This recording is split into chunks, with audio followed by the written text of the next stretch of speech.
Setiap bangsa punya putra terbaiknya, dan Indonesia punya Baharudin Yusuf Habibie, seorang pemimpin visioner, bapak teknologi, sekaligus sosok sederhana yang hatinya selalu untuk rakyat.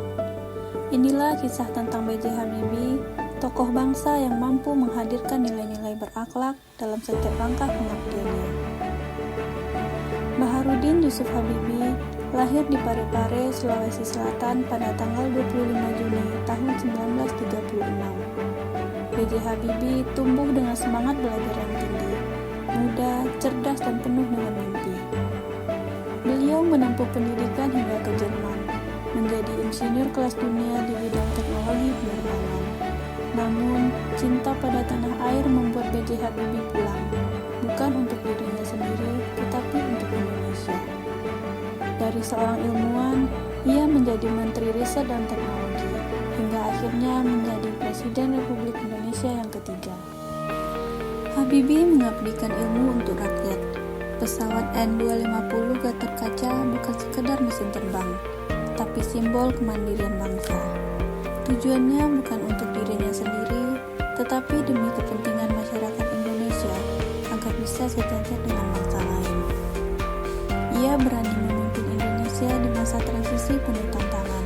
Setiap keputusan ia ambil dengan penuh tanggung jawab demi bangsa. Habibie adalah teknokrat kelas dunia. Gelar doktor, paten, riset, semua ia gunakan bukan untuk dirinya, melainkan untuk membangun negeri. Di balik kejeniusannya, Habibie adalah sosok hangat dan rendah hati. Beliau selalu menekankan pentingnya menjaga persatuan bangsa, menghargai perbedaan, dan mengedepankan musyawarah. Kehidupannya bersama Ibu Ainun menjadi teladan cinta dan keharmonisan. Habibie tetap pulang ke Indonesia setelah sukses di Jerman. Habibie merasa memiliki tanggung jawab dan panggilan hati untuk membangun tanah air. Ketika banyak tawaran datang dari luar negeri untuk menjadi warga negara asing, Habibie menolak dengan tegas. Karena bagi beliau, Indonesia adalah rumah, tempat seluruh bakti dan cinta diberikan. Sikap loyal yang juga ditunjukkan Habibie dengan mendedikasikan seluruh kemampuan dan kecerdasannya untuk mengembangkan teknologi, khususnya dirgantara, demi kemajuan bangsa. Saat menjadi Presiden Republik Indonesia, meskipun dengan masa jabatan singkat, namun Habibie menunjukkan sikap setianya kepada bangsa dengan mengambil keputusan penting seperti membuka keran demokrasi dan kebebasan pers. Nilai loyal juga ditunjukkan pada kehidupan pribadi beliau. Habibie terkenal sebagai sosok yang setia kepada keluarga, terutama pada istrinya, bahkan sampai saat beliau wafat pada 11 September 2019. Nilai adaptif telah mampu diterapkan Habibie sejak saat ia menempuh pendidikan dan berkarir di Jerman. Habibie mampu beradaptasi dengan cepat di lingkungan akademik dan profesional Jerman, sehingga Habibie berhasil menempuh pendidikan hingga menjadi ahli teknologi dirgantara kelas dunia. Saat menjadi presiden, Habibie mampu menghadapi masa transisi penuh gejolak, yakni pasca Orde Baru. Beliau mengambil keputusan adaptif dengan membuka ruang demokrasi, kebebasan pers, dan reformasi politik.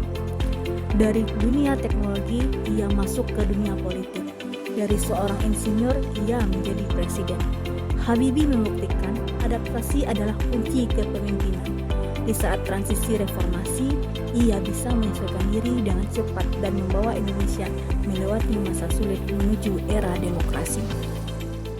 Pada saat berkarir di Jerman, Habibie aktif bekerja sama dengan para insinyur dan ilmuwan internasional di Jerman, sehingga mampu menghasilkan inovasi di bidang teknologi dirgantara. Pada saat menjadi presiden, Habibie membuka ruang dialog dengan berbagai pihak, termasuk mahasiswa, tokoh masyarakat, dan partai politik, demi memperkuat demokrasi. Habibie percaya kemajuan tak bisa diraih sendiri. Ia membangun tim, mengajak generasi muda, dan membuktikan bahwa gotong royong adalah kekuatan bangsa.